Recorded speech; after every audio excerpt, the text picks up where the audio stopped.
सुबह के 8 बज रहे थे। गीता जल्दी-जल्दी मनीष के लिए लंच बॉक्स तैयार कर रही थी और बड़े प्यार से नाश्ता परोसते हुए बोली, सुनो जी, पहले तो हम दूसरे शहर में रहते थे पर अब बंगाल में आए हैं। यहाँ दुर्गा पूजा बड़े ही धूमधाम से मनाई जाती है और सभी औरतें नई-नई साड़ी और जेवर पहनकर पूजा में जाती हैं। तो मैं सोच रही थी क्यों ना मैं भी इनके रंग में रंग जाऊं, आखिरकार मुझ में कौन सी कमी है। मनीष निवाला मुंह में रखते हुए बोला, जब तुम जेवर की बात करती हो तो मुझे बहुत डर लगता है। क्या तुम्हें नए जेवर चाहिए? तुम क्या कहना चाहती हो? ऐसा ना हो कि बंगाल में आकर हमारा खर्चा बढ़ जाए। वैसे तो ये शहर बहुत ही अच्छा है, कम पैसों में भी गुजारा हो जाता है, पर दुर्गा पूजा और खरीदारी के नाम पर मेरा बजट बिगड़ जाता है। साफ साफ बताओ, तुम मुझसे क्या चाहती हो? गीता मुस्कुराते हुए मनीष के कंधे पर हाथ रखकर बोली, पतिदेव, मैं आपसे नए जेवर की मांग नहीं करूंगी, बस इतना कह रही हूँ, अगले हफ्ते हम छुट्टी में घर जा रहे हैं, तो क्या मैं वहां से अपने कुछ जेवर यहाँ ला सकती हूँ?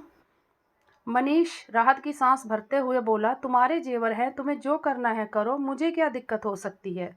गीता हंसकर बोली, हाँ, जेवर तो मेरे ही हैं, क्योंकि शादी में मेरे मायके वालों ने मुझे दिए थे, पर वो आपकी माँ की अलमारी में बंद हैं।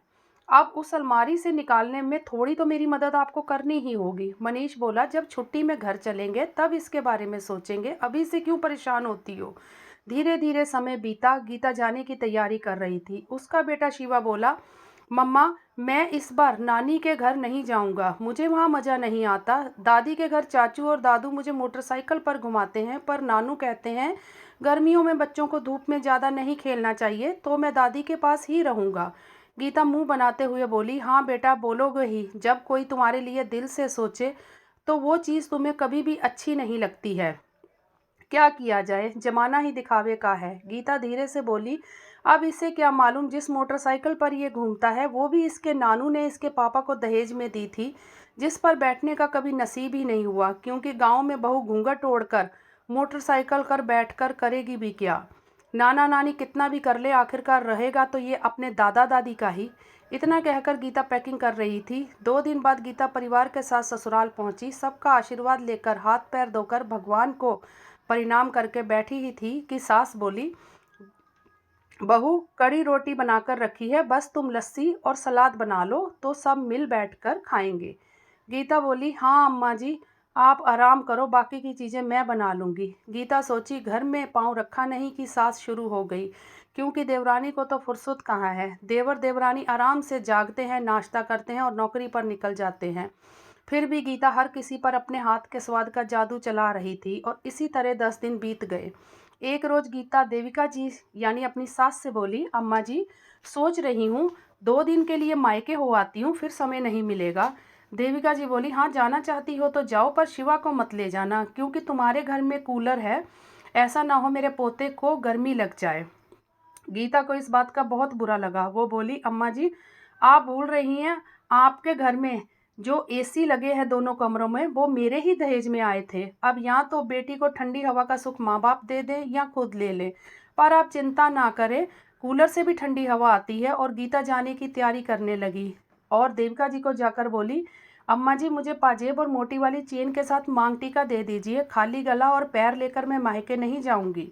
मेरे सारे देवर यहीं पर हैं, मैं कुछ भी पहनकर नहीं आई हूँ। देविका जी बोली, बहू, मोटी चेन तो तुम्हारी देवरानी पहनकर अपने मायके गई है, और पायल का पहनकर मायके में जाना का कोई काम नहीं है, और बहू ससुराल में पायल पहनकर रहते हैं तो ही अच्छे लगते हैं। हाँ, मांग टीका और पतली चेन तुम्हें दे देती हूँ। गीता मुस्कुराकर बोली, मम्मी जी, सुधा मेरे गहनों को हर बार पहनकर क्यों जाती है?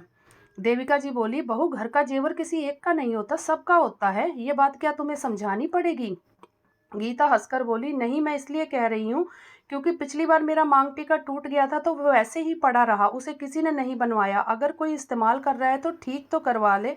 बेचारी गीता को पतली वाली चेन और पायल पहनकर ही संतोष करना पड़ा।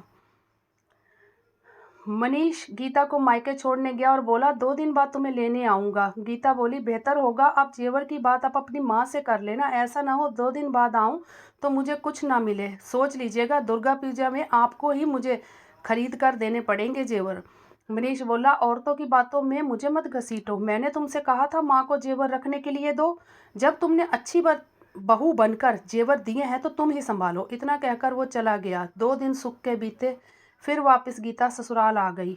अगले ही दिन सुधा बोली, दीदी आपका कुंदन वाला जो हार था मैं अपने चचेरे भाई की शादी में पहनने के लिए ली हूँ। गीता सोची, यही सही मौका है, सभी बातों को साफ कर दूं। गीता मुस्कुराकर बोली, सुधा तुम पूछ तो लेती, और मैं अपने कुंदन वाले हार को इस बार अपने साथ ले जा रही हूँ। अब मैं वहाँ जहाँ रहती हूँ वहाँ तीज त्योहार होते हैं और मुझे ऐसे रहना अच्छा नहीं लगता। लोग क्या कहेंगे, इसके माँ बाप ने इसे कुछ नहीं दिया। तुम अपना भी कुछ पहन लिया करो, या फिर तुम मम्मी जी से लेकर पहन लिया करो। इतना कहकर गीता ने बात को टाल दिया।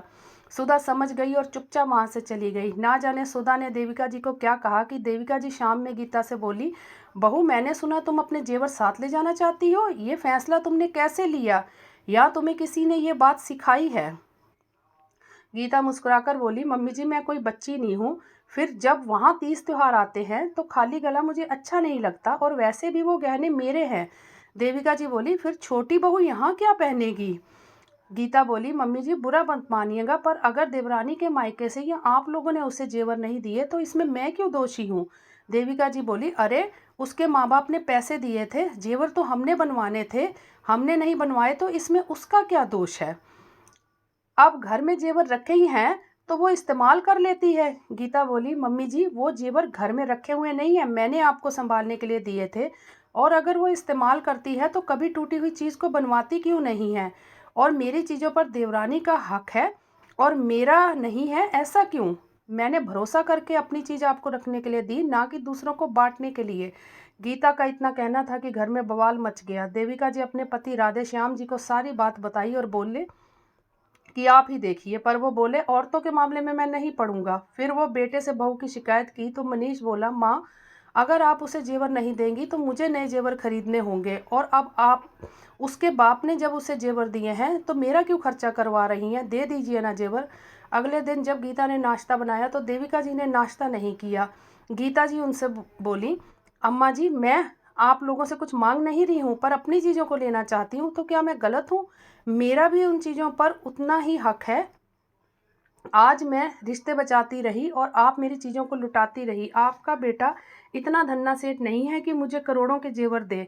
अब मेरे माँ बाप ने जो दिए हैं मैं उसे पहनकर ही तो अपना शौक पूरा करना चाहती हूँ, तो क्या मैं इसमें गलत हूँ? सोचिए, बंगाल में पूजा में लोग साड़ी जेवर पहनते हैं और मैं ऐसे ही रहूँगी तो लोग आपके बेटे पर ही उंगली उठाएंगे। आगे आपकी मर्जी। इतना कहकर गीता चली गई। राधे श्याम जी देविका से बोले, भाग्यवान बहू सही ही तो कह रही है, और अगर सुधा बहू को जेवर पहनना है तो कमाए और अपने पति से कहे, और वो कमाकर उसे जेवर देगा। इंसान की जितनी चादर हो उसे उतने ही पैर पसारने चाहिए। बड़ी बहू हमसे मांग नहीं रही, वो अपनी माँ बाप की ही दी हुई चीज़ों को मांग रही है, और जिस पर लड़कियों का ही हक होता है। उसने बहू के सारे फर्ज निभाए, तुम्हें जेवर संभालने के लिए दिए, और तुम उस पर कुंडली मारकर बैठ गई हो। अगले दिन गीता सामान रख रही थी, देविका जी आई और बोली, बहू ये लो तुम्हारा कुंदन का हार और संभाल कर रखना, कहो तो मैं सारे ही जेवर दे देती हूँ। तुम्हारे जितने भी जेवर हैं उनकी एक लिस्ट बना लो, कल को तुम मुझे कोई दोष मत देना। गीता देविका जी का हाथ पकड़कर बोली, अम्मा जी आप मुझसे बेहतर उन्हें संभाल कर रख सकती हैं, मैं दूसरे शहर में उन्हें कैसे संभाल कर रखूंगी? कुंदन का हार ले जा रही हूँ, अगली बार कुछ और ले जाऊंगी और इसे रख जाऊंगी।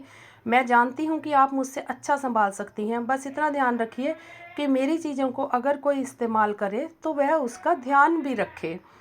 वहीं सुधा आई और बोली, भाभी आगे से मैं भी ध्यान रखूंगी कि आपकी चीज़ों का इस्तेमाल नहीं करूंगी। गीता बोली, इस्तेमाल करने में कोई बुराई नहीं है, हाँ अगर अपना समझकर आप इस्तेमाल करती हो तो टूटने पर उसे बनवा भी देना चाहिए।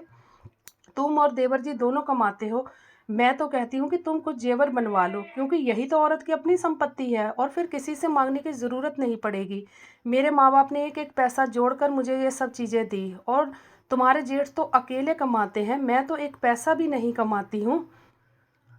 सुधा को एहसास हुआ कि अब उसकी चालाकी नहीं चलेगी, क्योंकि अब गीता अपना हक किसी को नहीं देगी। कमाने वाली बहू का साथ कोई सास नहीं छोड़ती, वो तो हमेशा उसके पक्ष में ही खड़ी रहती है। इसीलिए देविका जी बोली, बस बस बहू, अब इतना कहने की ज़रूरत नहीं है, वह सब समझ गई है। गीता हंसकर बोली, मम्मी जी अगर आप मेरी सास हैं तो मैं सुधा की जेठानी हूँ, मैं अपनी चीज़ें इसके साथ बांट सकती हूँ, तो क्या मैं इसे कुछ कह नहीं सकती? मेरा इतना हक नहीं है? सुधा बोली, हाँ भाभी बिल्कुल, आप मुझे जो समझाना चाहती हैं मैं बिल्कुल अच्छे से सब कुछ समझ गई हूँ। मुझे इस बात का एहसास है कि रिश्ते दोनों तरफ से निभाए जाते हैं। इतना कहकर सुधा वहाँ से चली गई। बाद में राधेश्याम जी देविका जी से बोले, छोटी बहू को अपनी गलती का एहसास हो गया, पर पता नहीं भाग्यवान तुम कब समझोगी अपनी गलती को। सालों तक बड़ी बहू ने तुम्हारी सेवा की और अभी 3-4 साल से बेचारी अपने पति के साथ रह रही है, और जब भी यहाँ आती है तुम्हारी सारी जिम्मेदारियाँ निभाती है, और तुम हो कि बस उसे ही सब कुछ कहती हो, छोटी बहू को कुछ भी नहीं कहती हो। आज भी बड़ी बहू पर चलाती हो। देविका जी को एहसास हुआ कि सच में जब भी गीता ससुराल आती है तो सारी जिम्मेदारियों को ले लेती है, पर वहीं सुधा वहाँ रहकर भी अपने फ़र्ज़ नहीं निभाती, घर का कोई काम नहीं करती, बस अपनी नौकरी पर ही उसका ध्यान रहता है। देखते ही देखते दिन बीत गए, सब जाने की तैयारी करने लगे तो देविका जी गीता के कमरे में आई और एक लाल रंग की पोटली देते हुए बोली, बहू आज तक मैंने बहुत कठोर वचन तुम्हें कहे, मुझे उन सब के लिए माफ़ कर देना।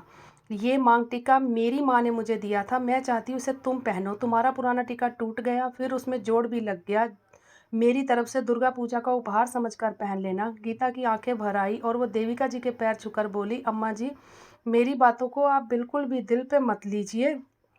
आप समझ सकती हैं हर लड़की को अपने मायके की चीज़ों से कितना लगाव होता है, और आपने अपने टीके को मुझे दिया, इससे बड़ा प्यार और सम्मान मुझे कभी नहीं मिल सकता। तभी सुधा आई और इतने बड़े मांग टीके को देखकर उसकी आंखें फटी की फटी ही रह गई। देविका जी बोली, बहू अब जो करेगा उसे ही तो फल मिलेगा। तुम्हारे मायके से अगर कुछ नहीं मिला तो इसमें मैं दोषी नहीं हूँ। हाँ, अपने पति से कहो वो तुम्हारे लिए बनवाए, अब जिसका जितना हक है उसको उतना ही मिलेगा। मैं अब जेवरों के चक्कर में रिश्ते खराब नहीं होने दूंगी। गीता को संतोष हुआ कि आखिरकार उसने अपना अधिकार आगे बढ़कर ले लिया। रास्ते में मनीष बोला, तुमने तो इस बार घर का माहौल ऐसा कर दिया, मुझे तो लगा कि मेरा तो पत्ता ही घर से कट जाएगा। अब ये पहनकर दुर्गा पूजा में घूमती रहना, पर ये ध्यान रखना अगर कुछ गड़बड़ हुई तो अम्मा तुम्हें छोड़ेगी नहीं, चाहे जेवर अपने हो या बहू के। जेवर सास को सब याद रहता है। मनीष का इतना कहते ही वो हंसने लगी और आगे सब कुछ अच्छा होगा इसी की कामना करने लगी। धन्यवाद दोस्तों, हमारे चैनल को सब्सक्राइब ज़रूर करें।